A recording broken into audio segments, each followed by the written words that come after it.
यहाँ हमसे बता रहा है कि the standard gives free energy change at 300 kelvin for a reaction to a जो जा रहा है बी प्लस सी बन के, वो है 2494.2 जूल। तो किसी एक टाइम पे at a given time the composition of the reaction mixture is a का ये है 1/2, बी का 2 है और सी का 1/2 है। तो reaction proceeds in which direction.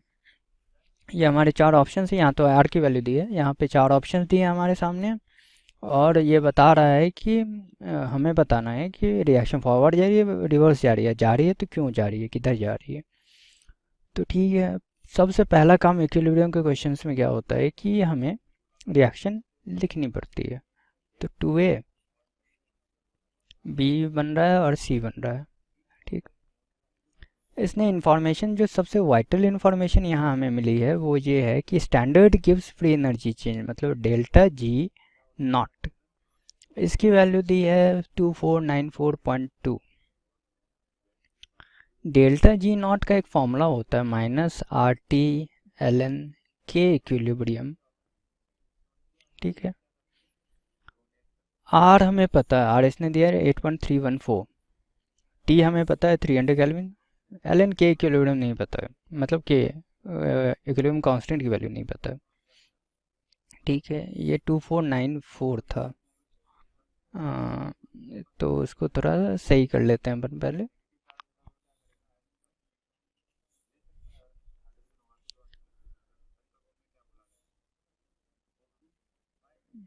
हम्म 2494.2 के इक्विलिब्रियम की जब बात करेंगे तो वो हमारा कितना होगा, 2494.2 डिवाइडेड बाय 300 इंटू 8.314 माइनस। ठीक है, तो इस लिहाज से यहाँ पे हम जब के इक्विलिब्रियम की वैल्यू निकालेंगे तो वो हमारी निकल के आएगी। अब इसको कट करेंगे, ये हमारा आएगा -1। ठीक, -1 के इक्विलिब्रियम की वैल्यू आएगी e⁻⁻1। ठीक है, तो e⁻⁻1 ये हमारा आ रहा है e⁻⁻1 करके हमारा वैल्यू कितनी आएगी 0.3678।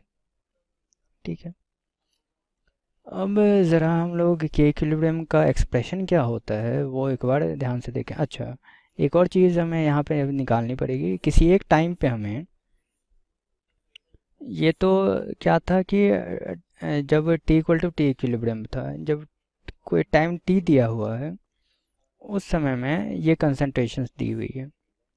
Q की वैल्यू क्या होती है, Q होता है जो प्रोडक्ट का कंसंट्रेशन है उसको आपस में मल्टीप्लाई कर देते हैं, जैसे कि यहाँ पे B का कंसंट्रेशन C का कंसंट्रेशन मल्टीप्लाई करेंगे, रिएक्टेंट का कंसंट्रेशन डिवाइड करते हैं। और एक इम्पॉर्टेंट बात कि जो जो इनका स्टोइचोमेट्रिक कोफिशिएंट रहता है रिस्पेक्टिव वो उसके पावर में लिखते हैं। जैसे बी सी का 1 है तो 1 लिखने की वैसे ज़रूरत पड़ती नहीं है, ए का 2 है तो एक और लिखना पड़ेगा 2। बी का कंसंट्रेशन कितना बोला है इसने, 1/2, बी का बोला है 2 और सी का बोला है 1/2, और ए का इसने कितना कहा है 1/2, तो 1/2 का स्क्वायर, तो ये तो हमारा 1 हो गया, नीचे से ये ऊपर उठ के आया 4। अब यहाँ हम लोग क्या देख रहे हैं कि Q जो है Q इज ग्रेटर देन के इक्विलिब्रियम, ये तो है। अब Q अगर के इक्विलिब्रियम से बड़ा होगा तो फिर क्या होगा। अब देखिए एक बात ध्यान देने वाली क्या है, कोई भी रिएक्शन क्या चाहती है कि मैं इक्विलिब्रियम में पहुंच जाऊं। ठीक, इक्विलिब्रियम में पहुंचने के लिए उसका के इक्विलिब्रियम की वैल्यू कितनी होनी चाहिए, इक्विलिब्रियम कांस्टेंट की इतनी। Q के समय में जिस समय में जिस टाइम पे ये reaction Q is equal to 4 दिखा रही है, वो रिएक्शन भी यही चाहेगी कि मैं इक्विलिब्रियम में पहुंच जाऊं। अगर इसको इक्विलिब्रियम में पहुंचना है तो ये क्या बोलेगा कि अच्छा मेरा अभी 4 है, मुझे जाना है 0.3678 पे, तो मुझे मतलब कम होना पड़ेगा। इसको अगर कम होना है तो इसका क्या मतलब होगा, तो इसका एक्सप्रेशन में ए का कंसंट्रेशन बढ़ेगा और बी और सी का कम होगा, तभी ये कम होगा। डिनोमिनेटर बढ़ेगा और डिनोमिनेटर अगर कम हो तो पूरा का पूरा रेशियो कम होगा ना।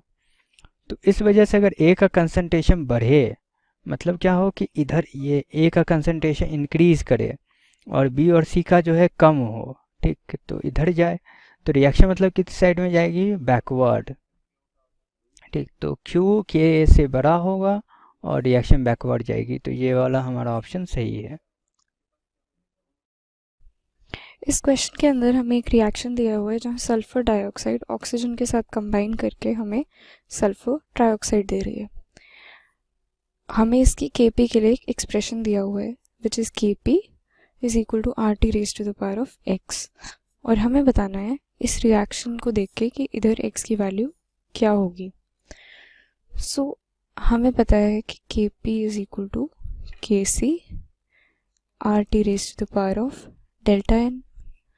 सो this is true for every equation, and ये वाली जो इक्वेशन दी है वो हमें सिर्फ इस रिएक्शन के लिए दी हुई है। तो यहाँ पे Kp क्या होता है हमारा, इक्विलिब्रियम कांस्टेंट, जो हम पार्शियल प्रेशर्स के टर्म्स में डिफाइन करते हैं। अगर हम ये इसी इक्विलिब्रियम कांस्टेंट को कॉन्सेंट्रेशन की टर्म्स में डिफाइन करें तो फिर हम उसको Kp बोल देते हैं।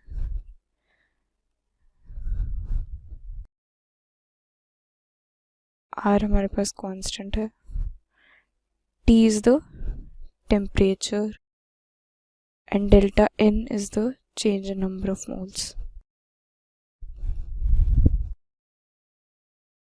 और हमें रिएक्शन में क्या इक्वेशन दी हुई है, Kp is equal to Kc RT raised to the power of x। सो यहाँ पे हमें सारी वैल्यूज इक्वल दी गई हैं। सो हमारा x जो हो जाएगा that will be delta n। तो change in number of moles कैसे कैलकुलेट करते हैं हम, number of moles of products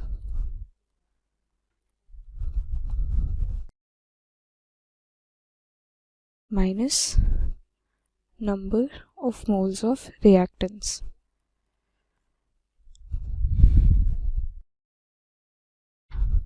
so products की साइड के ऊपर हमें कितने मोल्स दिए हुए हैं, 1, क्योंकि हमारे पास सिर्फ यही है। रिएक्टेंट्स के मोल्स के लिए हमें 1 plus half, 1 mole of sulphur dioxide plus half mole of oxygen. So this comes out to be 3/2 और हमारे पास बचेगा minus half, which is this option. So that means हमारा x यहाँ पे क्या आया, x is equal to minus half. Question में क्या दिया हुआ है, क्वेश्चन में दिया हुआ कि the species present in solution when CO2 is dissolve in water, यानी जब CO2 को वाटर में डिजोल्व किया जाता है तो कौन सा मॉलिक्यूल बनते हैं। तो बात करते हैं CO2 क्या होती है, आसानी से वाटर मॉलिक्यूल में डिजोल्व नहीं होती है, क्योंकि इसमें क्या होता है C डबल बॉन्ड हो, यानी नॉन पोलर होता है, यानी इसका नेट डाइपोल मोमेंट 0 होता है। साथ में इसके पास वैकेंट डी ऑर्बिटल भी नहीं होते जिससे कि वाटर मॉलिक्यूल रिएक्शन कर सके, यानी नो वैकेंट डी ऑर्बिटल, तो ये आसानी से रिएक्शन नहीं करती। तो ये क्या करती है, लेकिन high temperature and high pressure पे क्या हो जाती है, सोल्यूबल हो जाती है। तो क्या बनाती है, डिजोल्व हो जाती है। तो क्या बनाती है, यानी H2O प्लस CO2। तो यहाँ से क्या बनाएगी, यानी H2CO3 बना सकती है। तो H2CO3 ब्रेक डाउन होगा किस में, तो H प्लस SCO3 माइनस भी बना सकता है। जब SCO3 माइनस ब्रेक डाउन होगा किस में, तो यहाँ से H प्लस CO3 माइनस 2।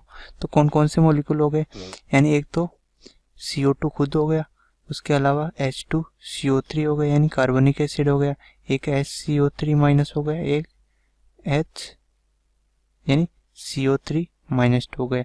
तो ये आयन बना रहा था, दो तो आयन बना रहे, एक कार्बोनिक एसिड बना रहे, एक CO2 बना रहा है। तो आंसर कौन सा करेक्ट हुआ, आंसर यानी CO2 H2CO3 HCO3 माइनस और ये CO3 माइनस 2 है। तो ऑप्शन कौन सा करेक्ट हुआ, option 4 is correct. Thank you.